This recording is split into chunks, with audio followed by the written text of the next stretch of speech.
जितने भी लोग हैं उनके सबके मेरे द्वारा जमा हुए पैसे। क्या नाम है आपका? मेरा नाम राधेश्याम विश्वकर्मा है और मैं ग्राम करजू, तहसील मोहन बड़ौदिया, जिला शाजापुर का रहने वाला हूँ। ये हनुमान मंदिर है। यहाँ पे आज ये लोग इतने सारे हैं, ये भाई और इन्होंने मजदूरी कर करके इस कंपनी में पैसा जमा किया है। और आज कंपनी PSL कंपनी जो रियल एस्टेट के नाम पर थी, पैसा रियल एस्टेट के नाम पर लिया गया था और हमें मालूम पड़ा है कि सारा का सारा पैसा कुछ ही कंपनी के नाम से खरीदा है और जो टॉप सीनियर थे उनके नाम से जमीनें खरीद कर हमें उल्लू बनाया गया है। कितने साल हो गए इस कंपनी को यहाँ पे? सर यहाँ पर ये 2002 से चल रही है। इसमें लोगों का भुगतान भी हुआ है। नाम बदल बदल कर कंपनी का मतलब ये शुरू 1983 से 19 जनवरी 1983 से इसका मतलब शुरुआत हुआ था। तो हम इसमें 2 फरवरी 2002 से जुड़े हैं और इसमें हमारे जो गुना वाले ब्रजेश चौहान है वो यहाँ पर कंपनी लेकर आए थे और वो अब हमने निवेशकों को वहाँ ले जाने की बात की तो अब वो कह रहे हैं कि निवेशकों को अगर राधेश्याम लाएगा भोपाल तो सभी की लाशें बिछा दूंगा। ऐसी धमकी दी? ऐसी धमकी दी उन्होंने। और राधेश्याम अगर आया तो मैं भने मेरे को जेल हो जाएगी, मैं राधेश्याम को छोड़ूंगा नहीं। एक तो सर यहाँ 2002 में आके हमें गरीब लोगों को, अनपढ़ गंवार लोगों को भ्रमित करा, हमें लालच दिया कि कंपनी में पैसा जमा करो, आप ये रियल एस्टेट के नाम से जमीन खरीदेगी और आप लोगों का पैसा जमीन में लगा के उससे उत्पादन करके आपका ब्याज सहित पैसा देगी। पैसा मिला, लेकिन आज इसके कारोबार की सेबी ने जांच की तो इनका कारोबार थोड़ा संदिग्ध दिखा। तो वहां पर 22 अगस्त 2014 को कंपनी को सेबी ने इसके कार्य पर बैन लगा दिया। उसके बाद में मामला सुप्रीम कोर्ट में चला गया। वहां पर सेबी मतलब सुप्रीम कोर्ट ने एक RM रिटायर्ड जज लोढ़ा कमेटी बना दी गई कि निवेशकों का सारी जो प्रॉपर्टी है जो निवेशकों के पैसे से खरीदी थी वो प्रॉपर्टी बेचकर लोगों का भुगतान किया जाए। लेकिन 2 फरवरी 2016 से आज 4.5 साल हो गए हैं, लोगों का भुगतान नहीं मिल रहा है। तो हमने सीनियरों से पूछा कि भैया ये पैसा निवेशकों द्वारा जमा हुआ था, ये आखिर क्यों नहीं मिल रहा है? तो सीनियरों की तरफ से कोई जवाब, संतुष्ट जवाब हमें नहीं मिला। और इसके बाद में हमने इसमें सरकारी डिपार्टमेंट में भी हमने सूचनाएं दी, पुलिस विभाग को भी दिया, लेकिन वहां से भी कोई हमें रिप्लाई नहीं मिला। क्योंकि हमने 18/8/2018 में शाजापुर SDM SP कलेक्टर को हमने सूचना दी थी कि सर ये इनके पास में 5,000 जो लोग हैं उनके नाम से जो जमीनें हैं वो लोढ़ा कमेटी के यहाँ जब्त की जाए, इनसे गिरफ्तारी करके पूछताछ करके। तो आज तक पुलिस प्रशासन ने भी कोई मतलब अहम कदम नहीं उठाया है। कोई कदम नहीं उठाया है? जी। अच्छा, आपको वैसे लालच देके आपको पैसे हड़प लिए गए जी, है ना? जी सर। और इसको देने का कोई नाम नहीं? अभी कुछ नहीं मिल रहा है। सेबी का आर्डर, सुप्रीम कोर्ट का आर्डर पास होने के बाद भी आज तक पैसा नहीं मिल पा रहा है। इसका कोई प्रूफ है आपके पास? सर इसका प्रूफ हमारे पास में ये है कि इसमें कंपनी ने मतलब कि हमें मतलब ये लगा कि सेबी का सुप्रीम कोर्ट का आदेश होने के बाद भी आज 4.5 साल से पैसा नहीं मिला। तो हमने क्या है कि जड़ तक पहुंचना चाहा तो एक द जीरो चैनल यूट्यूब है, उसके माध्यम से हमने जानकारी ली और हमने सेबी का आर्डर 92 पेज का है जो जिसमें मतलब कंपनी ने स्वयं लिखा है 11 अगस्त 2014 में कि हमारे पास में 11,706 करोड़ 96 लाख की कुल संपत्ति है और निवेशकों की संख्या इसमें बताई गई है 4,63,13,342 और इसमें इन निवेशकों का पैसा देना है 29,000 करोड़ रुपए। तो हम सीनियरों से पूछा कि 29,000 करोड़ जब देना है तो 11,000 करोड़ की आपने संपत्ति क्यों जब्त करवाई? 29,000 करोड़ की संपत्ति जब्त होना चाहिए क्योंकि निवेशकों द्वारा 29,000 करोड़ जमा हुआ था। लेकिन उसके बाद हम कार्रवाई करते गए तो फिर कंपनी ने बोला कि 29,000 के बाद में इन्होंने बोला कि 33,000 करोड़ देना है, फिर 49,000 करोड़ देना है, फिर 57,000 करोड़ देना है और अब बता रहे हैं कि 65,000 करोड़ देना है निवेशकों का। तो अब हम जानना चाहते हैं, सीनियर से हमने पूछा कि ये पैसा आखिर गया कहाँ? और इसके बाद में ये 22/8/2014 के सेबी के कागज पे लिखा है कि 1 करोड़ 22 लाख लोगों को मतलब इसमें नहीं जोड़ा है। जो 4,63,13,13,342 कस्टमरों की संख्या है, उसमें से 1,22,00,000 लोगों का इसमें नहीं जोड़ा है। कारण क्या है कि उनका बहुत भारी ज्यादा पैसा है। ज्यादा पैसा, उनकी कम से कम एक एक व्यक्ति के 10-10 लाख रुपए, 20-20 लाख रुपए, 1-1 करोड़ की एफडीआई हैं। तो उनका लगभग 2 लाख करोड़ रुपए होता है। तो वो पैसा, इसके बाद में 65,000 करोड़ रुपए निवेशकों का कंपनी ने खुद बताया है।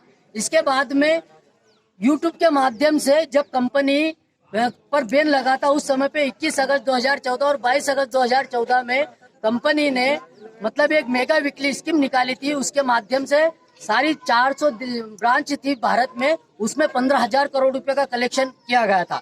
वो 15,000 करोड़ रुपए का हमने हमारे सीनियर को पूछा कि सर ये पैसा आखिर कहाँ गया, तो उसने संतोषजनक जवाब नहीं दिया। उसके बाद हमने मैनेजरों से पूछा तो मैनेजरों ने भी संतोषजनक जवाब नहीं दिया। वहाँ पे भी हमने से कोई ने जवाब नहीं दिया आपको, जी है ना? जी, वहाँ इंदौर ब्रांच में भी हमने मतलब रिमाइंडर लगा रखा है एसपी साहब का यहाँ। उसमें भी अजय दीक्षित जो हमारे वहाँ पे शाखा प्रबंधक थे, उनसे पूछा गया कि ये मतलब 15,000 करोड़ तो पूरे मतलब भारत का था, लेकिन इंदौर ब्रांच का 19 करोड़ 15,26,000 आपने किसको दिया? भाई उसने ये नहीं बताया कि ये पैसा हमने गोपाल दास भवन दिल्ली पहुंचा दिया है। यहाँ पे 2 खाते थे कंपनी के, एक जमा करने का और एक निकालने का। इसमें बहुत सारा पैसा करोड़ों रुपए में जमा होता है, लेकिन 21 अगस्त 2014 और 22 अगस्त 2014 में कोई पैसा जमा नहीं हुआ। तो हमें संदिग्ध मतलब बातें लगी कि ये पैसा आखिर कहाँ गया। 2.25 लाख करोड़ रुपए हो रहा है, ये सेबी के यहाँ जमा नहीं है। तो हमें पता चला यूट्यूब के माध्यम से, द जीरो चैनल है वो, उसके माध्यम से हमें पता चला है कि ये सारा का सारा पैसा गोपाल दास भवन, गोपाल सिंह चावला, जो हमारा सीनियर कहते थे कि एक सामाजिक कार्यकर्ता है, लेकिन जीरो चैनल वाला कह रहा है कि ये संदिग्ध व्यक्ति है, इसने ये पैसा गलत जगह लगाया है। और मतलब हमें यूट्यूब के माध्यम से जानकारी ये भी मिली थी कि राजस्थान में ये कंपनी मादक पदार्थों की तस्करी करती है। वहाँ पर कम से कम 4-5 बार FIR भी हो चुकी है सीनियरों के खिलाफ, जो मतलब ट्रक भी पकड़े गए हैं, लेकिन वहाँ पर भी कोई समस्या का हल नहीं हुआ। तो हमें यूट्यूब के माध्यम से पता चला कि जो गोपाल सिंह चावला है वो संदिग्ध व्यक्ति है, वो आतंकवादियों से मिला हुआ है। और यूट्यूब के माध्यम से हमें जानकारी मिली कि ये जो PACL कंपनी थी, ये पाक अल चमन लाहौर लिमिटेड के नाम से थी। और यहाँ लोगों को गांव-गांव में 5,000 केयर टेकर बनाए गए थे, निर्मल सिंह भंगू सहित, तेजेंद्र पाल चन्नी सहित। उन्होंने अनपढ़ लोगों को एजेंसियां देकर, लोगों को भ्रमित करके लोगों से पैसा ऐठा। कुछ पैसा इन्होंने कंपनी नाम बदल कर भी चलाई। शुरू में पल्स जनरल फाइनेंस लिमिटेड नाम रखा, फिर पल्स ग्रीन फॉरेस्ट लिमिटेड नाम रखा, उसके बाद में फिर PGF बना दिया, फिर उसी दौरान पल्स एग्रोटेक कारपोरेशन लिमिटेड बना लिया, उसके बाद में PACL इंडिया लिमिटेड बना लिया, फिर इसने PACL इंडिया लिमिटेड बना लिया। और इसी बीच में एक Pulse Agrotech Guruvant Agrotech corporation limited के नाम से भी इन्होंने लोगों को भ्रमित करके लोगों को पैसा लूटा। इसका ऑफिस कहाँ है आपको पता है? सर इसका ऑफिस गोपाल दास भवन दिल्ली में है, वो आपको हम उपलब्ध करवा देंगे सारा का सारा। अभी इंद्र प्रकाश बिल्डिंग में कोई सिकंदर डिल्लो बैठा हुआ है, और इसका जो मेन मालिक है मतलब निर्मल सिंह भंगू, उसको हमारे सीनियर कहते हैं कि वो जेल में बंद है, लेकिन हमें मालूम पड़ी है कि वो जेल के नाम पे बीमारी का नाम लेकर अस्पताल में, अपने अस्पताल के नाम पर, इलाज के नाम पर अपने घर में आराम कर रहा है। तो सर हम आपसे निवेदन करते हैं कि ये इतने सारे लोग हैं, इनका गरीब लोगों का मजदूर किसान है, इन्होंने एक एक पैसा भेला करके मुझे दिया है। आज मेरे गांव में कम से कम 1,10,00,000 रुपए इन लोगों का देना है मुझे, क्योंकि इन लोगों ने मुझे दिया है। मैंने इस रियल एस्टेट कंपनी में पैसा दिया है, तो इसमें ये पैसा रियल एस्टेट के नाम से लिया गया था। तो ये पैसा सुप्रीम कोर्ट सेबी के यहाँ पर्याप्त संपत्ति नहीं होने के कारण वो सही तरीके से भुगतान नहीं कर पा रही है। तो आप चैनल वाले हैं, तो आप इसकी तहकीकात कीजिए कि गोपाल सिंह चावला तक सारा पैसा पहुंच गया क्या। जो यूट्यूब के माध्यम से हमें जानकारी मिल रही है कि ये संदिग्ध व्यक्ति है, तो आप चैनल वाले इसकी जांच करिए कि पैसा, हमारे देश का पैसा, हमारे गरीब लोगों का पैसा आखिर में कहाँ गया। अभी तक 2 फरवरी 2016 के सुप्रीम कोर्ट के आदेश के बाद भी लोगों का पैसा लोढ़ा जी ने नहीं दिया है। बड़ी बड़ी बिल्डिंग है बताई थी उनका भी बताओ उनको सबको कहाँ वो बिल्डिंग है 3.25 लाख करोड़ रुपए की संपत्ति उसमें आ गई। आपने तो हमें दिखाई थी ये फोटो दिखाए थे वो फोटो कहाँ है उनको बताओ सर को मैं ग्राम करजू का एक मुख्य आदमी हूँ। मुरलीधर पिता मांगीलाल जाति खाती निवासी करजू का हूँ। जिला शायापुर का है, मतलब जिला शायापुर है, तहसील मोहम्मद बड़ौदिया है। मेरी छोटी एक बालिका है, नाबालिग है, उसकी बाचा निकलती नहीं है। इसके लिए मैंने बीमा में किनकी से कोशिश करी कि भाई यार हमारा बीमा है, तो इनने की 1800 रुपये आपको 6 महीने के 6 महीने 3600 रुपये साल आपको करना है। इसके बाद में आज 6 साल हो गए पैसे ये चूतिया बनाते बनाते कि कंपनी फेल हो गई। फिर मैंने एक दिन पे थोड़ा ताव में आया, फिर इसने किया कि हमारे कोई भी अधिकारी आएंगे आप उपस्थित होना और आप आके हमारा जो समस्या है। अब ये कह रहे हैं कि पैसे हमारा कंपनी वाले महीने दिए थे आपने जी कितने रुपए महीने दिया था? मैंने आज दोबारा 300 रुपये महीने 3600 रुपये साल। हाँ। 3600 रुपए साल दिया था। हाँ। फिर इसके बाद में इनने पैसे हमको बोला कि बोले कितने साल तक दिए थे? 6 साल तक दिया सर। 6 साल तक। हाँ, इसके बाद में पैसा अभी तक इनने मेरे को नहीं दिया और इन्हें कहे कि बोले मैं कंपनी वाले से बात करता हूँ और उस कंपनी वाले से आप बात करना। कागज पूरे लाके कंप्लीट कर दिया। इसके बाद में भी अब ये कह रहे हैं कि बोले मैंने तो कह दिया इनको कि पैसा आप खा गए, पैसा आपको पेमेंट करना है।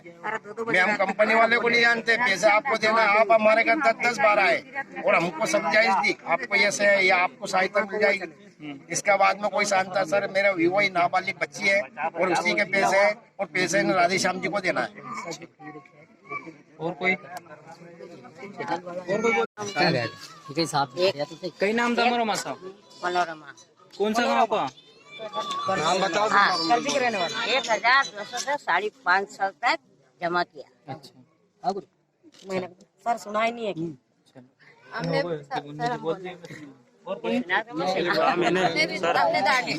1500 रुपये महीना के पैसे दिए 320 रुपया महीना पैसा दिया हमने और हमारे घर वाले को एक्सीडेंट हो गया था पाँव में, तो हमने इलाज कराया। हम जब भी इनके पैसे दिए दाड़की कर करके, और जब कतरे पैसे थे दाड़की का 30 रुपया जो हमने कर करके इनका पैसे भी दिए, फिर भी हमारे पैसे नहीं मिले। गरीब लोग हैं सर। आने के हाँ देंगे पास हो गई हमारी, जब भी नहीं दिए पैसे। 6 साल हो गए हमारे कहते कई तरह भी चला है हमारे के आएगा कंपनी से आएगा तो कहाँ से कंपनी कहाँ से हम दाड़की करें, कहाँ से आए हमारे पैसे। 1500 रुपये महीना दिए, 3 पॉलिसी थी। अभी तो अभी तक पैसे नहीं मिले, हालत खराब हो गई हमारे। गरीब आदमी है। जोर से बोलो। महीना दिया था राधे श्याम डॉक्टर को हमने, अभी तक पैसे ही नहीं मिला।